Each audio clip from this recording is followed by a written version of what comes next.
సతీమణి పేరు జయశ్రీ. ఆమె 2023 ఫిబ్రవరిలో అకాల మృత్యు చెందింది. నేను గమ్మత్ ఏంటంటే అంతకంటే ఒక్కరోజు ముందే నేను ఒక సేవా కార్యక్రమం మీద ఖాదర్వేలు గారిని తీసుకొని లక్నోకి వెళ్ళాను. నేను 26 ఫిబ్రవరి నాడు మాకు 26 ఫిబ్రవరి అర్లీ మార్నింగ్ 7 గంటలకే ఫ్లైట్ ఉండే. నేను రమణ నాయక్, ఖాదర్వేలు గారు ముగ్గురము మా ఇంటి దగ్గర నుంచి బయలుదేరినప్పుడు 5:30కి బయలుదేరినాం. మేము హాఫ్ అన్ అవర్లో అక్కడికి చేరుకుంటాం కాబట్టి వెళ్ళేటప్పుడు కూడా మాకు ఒక బాటిల్లో అంబలి పోసి ఇచ్చి మీరు వెళ్ళేటప్పుడు ముగ్గురు తాగండి అని చెప్పేసి నేను అదే ఆమె నుంచి నేను తీసుకున్నటువంటి లాస్ట్ అది మేము ముగ్గురం ఆ ఎయిర్పోర్ట్కి వెళ్తూ చేశాము. ఆయన అన్నాడు, మీరు ఈ అంబలి కార్యక్రమాన్ని మీరు కొనసాగించండి, అసలు మీరు ఇంటికే పరిమితి కాకుండా మీరు మీ కమ్యూనిటీలో చేసే విధంగా చూడండి అని అన్నాడు. వెరీ నెక్స్ట్ డే మేము ఒక లక్నోలో మేము ఒక యూనివర్సిటీలో ప్రోగ్రామ్ అయింది. అక్కడ మన ఖాదర్వేలు గారు మాట్లాడడం అయింది. అంతకుముందు రోజు మా యొక్క ఇన్స్టిట్యూషన్ ఆఫ్ ఇంజనీర్స్ లక్నో బ్రాంచ్లో లోకల్ సెంటర్లో లక్నోలో సెంటర్లో మీటింగ్ అయింది, బ్రహ్మాండంగా సక్సెస్ అయింది.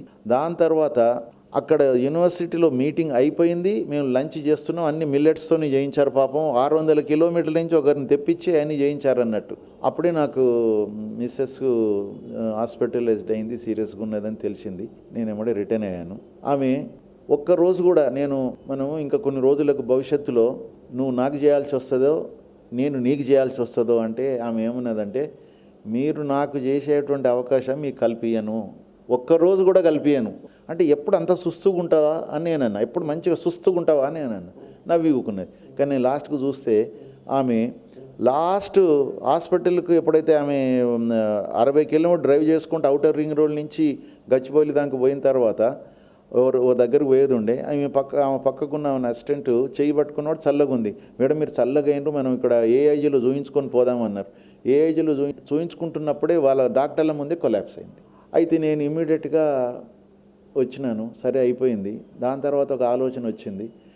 ఆమె కూడా మిల్లెట్స్ నేను 2018లో ఖాదర్వేలు గారు మాకు పరిచయమైనప్పటి నుంచి నేను ఎంత శ్రమ పడుతున్నానో నాకంటే ఎక్కువ శ్రమ పడేది. ఎవరికి మిల్లెట్లు కావాలన్నా తెప్పించి కార్లో తీసుకుపోయి సికింద్రాబాద్లో ఇచ్చొచ్చేది. ఇంకెవరైనా బయట నుంచి ఎవరైనా అడిగినా కూడా తనే స్వయంగా పోయి దాన్ని కొరియర్ ద్వారా పంపించేది. అసలు ఎవరైనా ఎయిర్పోర్ట్కి పోతున్నాం, అమెరికాకు పోతున్నాం, మాకు కావాలంటే వాళ్ళు ఎయిర్పోర్ట్కి మేము దారిలో ఉన్నామంటే ఎయిర్పోర్ట్కి పోయి 3-4 కిలోలైనా ఎయిర్పోర్ట్కి పోయి ఇచ్చొచ్చేది తను. ఇక ఎవరికైనా కూడా ఇంట్లో వస్తే మిల్లెట్స్తోనే సిరిధాన్యాలతోనే ఏదైనా టిఫిన్ చేయడం అది చేయడం కానీ చేసి ఇచ్చేది. మేము కూడా అదే తినేవాళ్ళము. అందుకే నేను ఏం చేశానంటే ఆమె పేరు మీదనే నేను కంటిన్యూగా మా కాలనీలో 2 సంవత్సరాల నుంచి ఒక అంబలి కార్యక్రమం చేపట్టడం జరిగింది. రోజు సాయంత్రం ఒక 100 మెంబర్స్ దాకా వచ్చి అక్కడ అంబలి త్రాగుతుండేది. ఇప్పుడు కొంత అలవాటైన తర్వాత కొంతమంది వాళ్ళ ఇళ్లల్లో చేసుకుంటున్నారు. ఇప్పుడు ఒక 50 మంది, సుమారు 50 మంది వరకు కూడా వచ్చి తాగిపోతున్నారు. అది మా మిస్సెస్ పేరు మీదనే చేయడం జరిగింది.